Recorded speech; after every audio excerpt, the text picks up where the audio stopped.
That time I got reincarnated as a demon lord, English by LordedoMal44. 55 The waves begin to spread. Gazel Dwargon, the warrior king of the kingdom of Dwargon, one of the most recognized kings in all of the country's history. Under his leadership, the kingdom had reached a level of development both technological and military almost unsurpassed among Western nations, being considered the West's own shield against the Eastern Empire. At this very moment, Gazel was in the research department's lab, looking at all the results the research group had to offer. The department had abandoned many projects in the past, some being considered an impossible dream to achieve and others due to accidents that occurred during research, but today the department, under new leadership, resumed one of its most important research projects. The Magic Soldier Project. Kaijin, who had returned to his post as the head of the research department, was personally making changes to the design, adding parts to the mechanical body, while Vesta, the department's second-in-command, was reviewing the machine's programming. All the other scientists were giving their assistance as much as possible, but nothing they did even came close to the work these two did. Gazel felt as if an image from the past, of his loyal and devoted subordinates, had returned after a long time. Still, even though a part of him feels glad that the old days were back, another part feels grief. After all, the old days hadn't returned without a threat that could threaten Gazel. No, not just Gazel. All of Dwargon was under threat, and all because of the existence of a single entity. A slime. A single anomalous slime, the kind of creature humans always ignored, had appeared, and now Gazel was afraid for his race's future.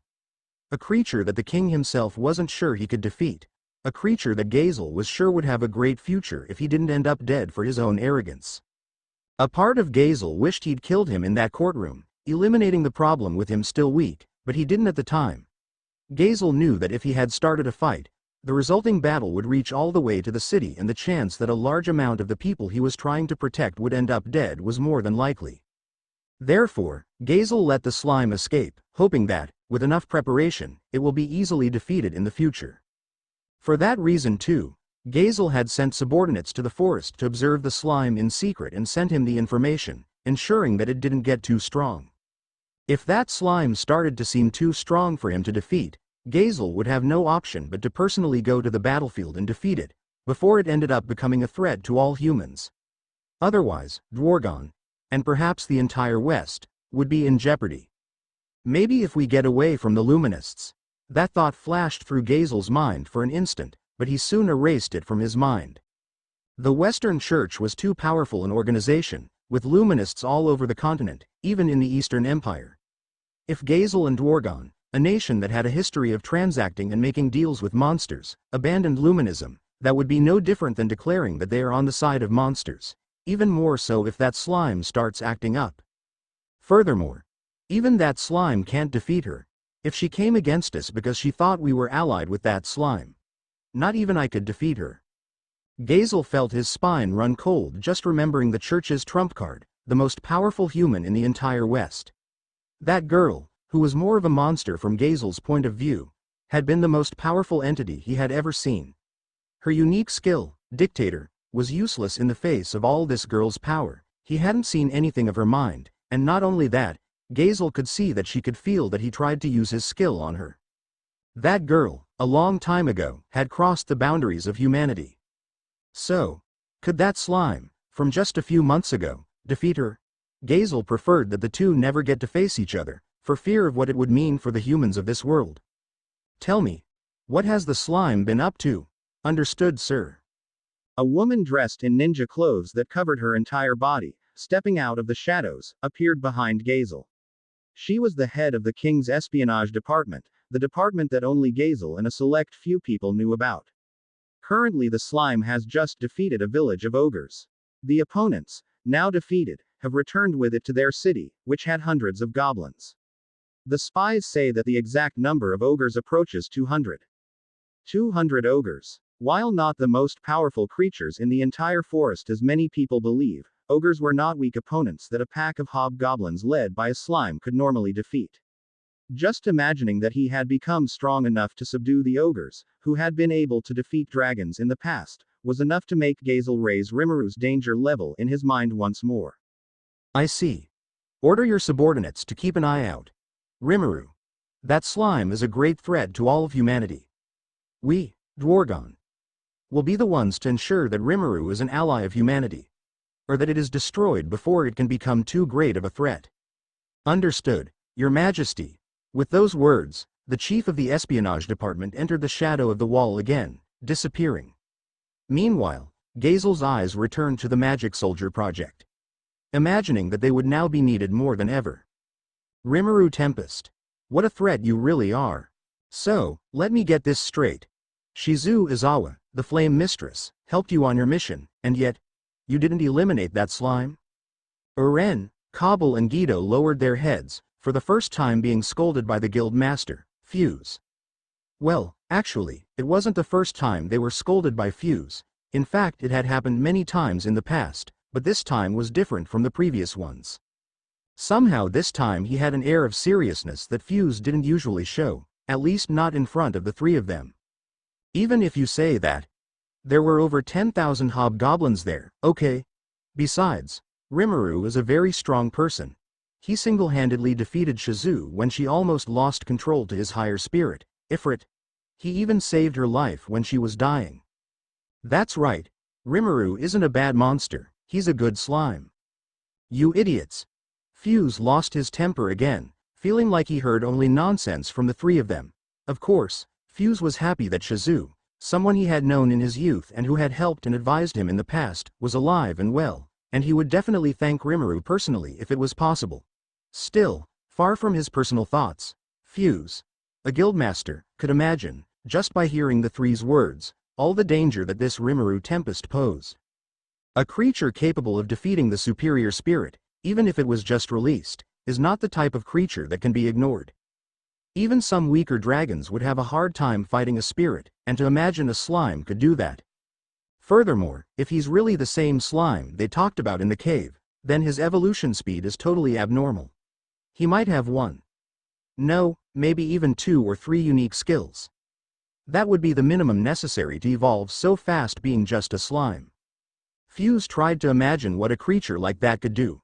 With multiple unique skills, a creature able to evolve in just a few months what adventurers would take years of training in order to do, and not only that, but a creature smart enough to name other monsters and make them its subordinates. With a creature like that inhabiting the forest right next to Bloomond, creating his own territory and welcoming monsters, it wouldn't be wrong to say that Bloomond, at the moment, was right next to a hornet's nest about to explode. If Rimuru really had gone into hibernation, then the three of them had the perfect chance to eliminate him, with him unconscious, and even if that would destroy their relationship with the other monsters and threaten their lives as well as their chances of returning to Bloomond, they still should have done it. On behalf of all humanity, this is what they should do. But they, and not only them, but also Shizu, who was much more experienced, had failed to do what was necessary. Now, no one knows how powerful Rimuru will become before he makes any moves towards Bloomond. I don't know what you had in mind. I'll need to meet this Rimuru Tempest. The sooner the better. Fuse muttered this as he shuffled through the paperwork on his desk and wondered how long it would take him to organize as much of it as possible, and finally be able to see this Rimuru with his own eyes. Only then could he have a real idea of whether or not the Rimuru was a threat to Bloomond, and how he should communicate the Rimuru to his superiors. Just imagining all the work he would have to do because of this, Fuse felt a headache creeping on. Actually, Rimuru doesn't want humans to go near the forest for a while. He had told us to avoid it. He said he would attack us if we did. Perfect. Everything I needed at a time like this. After hearing those words, Fuse dismissed the three of them. Once he was alone in the room, Fuse opened one of his desk drawers and took out a bottle, with an opaque liquid inside. The time was a little inappropriate, but just imagining all the work he would have, Fuse couldn't help but have at least one drink. Of course, before the end of his shift, the second bottle had already been emptied. Feeling furious for the 1000th time, Trainee couldn't help but cast one of her spells against a nearby rock, destroying it in one fell swoop. Trainee's 2 sisters, the other dryads who tended this forest, Tria and Triss, were just watching their sister. Of course, they both understood why their sister was upset and they both felt the same way. They had never failed so much and in so many ways as they had since Rimuru Tempest, the cursed slime, had appeared in the forest. Still, the two couldn't deny that their sister was starting to cross the line. Trainee, you should calm down a bit. It's been twice. We can't let Rimuru blind us from our mission as dryads. Tria, the older of Trainee's two younger sisters, spoke those words while looking at her sister's back, only to startle when Trainee's eyes focused on her. There was the clear threat in her sister's eyes, saying that if Tria spoke those words again the two would surely argue. Trainee was clearly not thinking rationally. Did you by any chance forget the stories our master told us? Did you forget that we dryads are supposed to eliminate slimes from time to time? Trainee turned toward her sister and began to approach, startling her a little with her presence. With every step Trainee took toward Tria, the other took a step away, until her back slammed into a wall. Of course, being a spirit she could walk through the tree if she so wished, but she didn't, instead staring her sister in the eyes. She couldn't back down here. If she backed away in fear, then how would she put rationality into her sister's head? Trainee. You're obsessed with that slime. When you first saw him you said it made sense that we dryads would have to kill him. You said his aura was the aura of a monster. A real monster. But, since you saw him in person, and since he defeated you, you've stopped doing your job. The look in Trainee's eyes grew scarier by the second, listening to her little sister's words.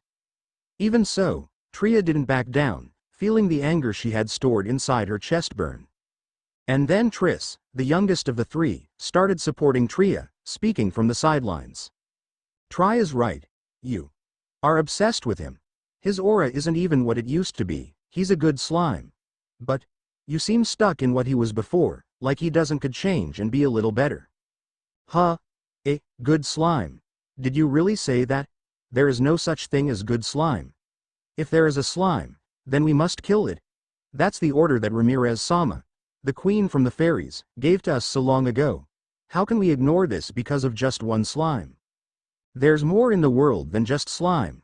Losing patience, Tria grabbed Trainee by the collar of her dress, clearly angry. Even Trainee, who had been scaring the two of them before, had been startled by her little sister's sudden change. Watching Tria, Trainee saw, inside her eyes, real anger burning there. An orc entered the forest yesterday, Trainee. An orc. A very strong orc. He hunts monsters day and night, tirelessly, and he keeps getting stronger. I think that he might be the Orc Lord. We've been wanting to talk to you about this orc for a long time. But you only have eyes for the slime. I know he's strong, I know he can defeat us. But the next time we face him we'll do this together, so let's focus on keeping the forest safe, at least for now. With those words from her sisters Trainee calmed down a bit, feeling her mind think a little more rationally. It was almost as if a large bolt had been lifted from her eye and she could now see clearly. Her thoughts now seemed to be truly free. You guys. You're right. I'm sorry, I overreacted. What got into me? Anyway. The slime, the Rimuru. He gets strong too fast due to his skills, so one of you should always keep an eye on him. I'll check whether or not this is the Orc Lord. With that, Trainee disappeared, teleporting away from her sisters. Tria and Triss just sighed, happy that their sister was back to normal thinking, and that neither of them had been killed by an angry Trainee. Trainee, on the other hand, was feeling guilty as she imagined how she was about to attack her sisters. After all, what was on my mind? Too bad. Looks like our puppet has let go of its strings, sir. What should we do? There's no need to do anything. Trainee the Dryad is no longer powerful enough to fight the slime. So we're going to have to get a new puppet to get rid of this pathetic creature. Really? Well, I don't mind helping. Controlling the Dryad had been easy, but who's the next piece? It's not like the slime is a weak creature that would lose to anyone, is it? Don't worry about it. I have it all figured out. As for the next piece, I highly doubt that a demon lord, a creature more powerful than Clayman, could lose against a mere slime. A demon lord? You really are scary, sir. Just like Kazarin-sama told you, the most ambitious person is always the scariest. Well, why? That's me, Laplace. The most ambitious person there is.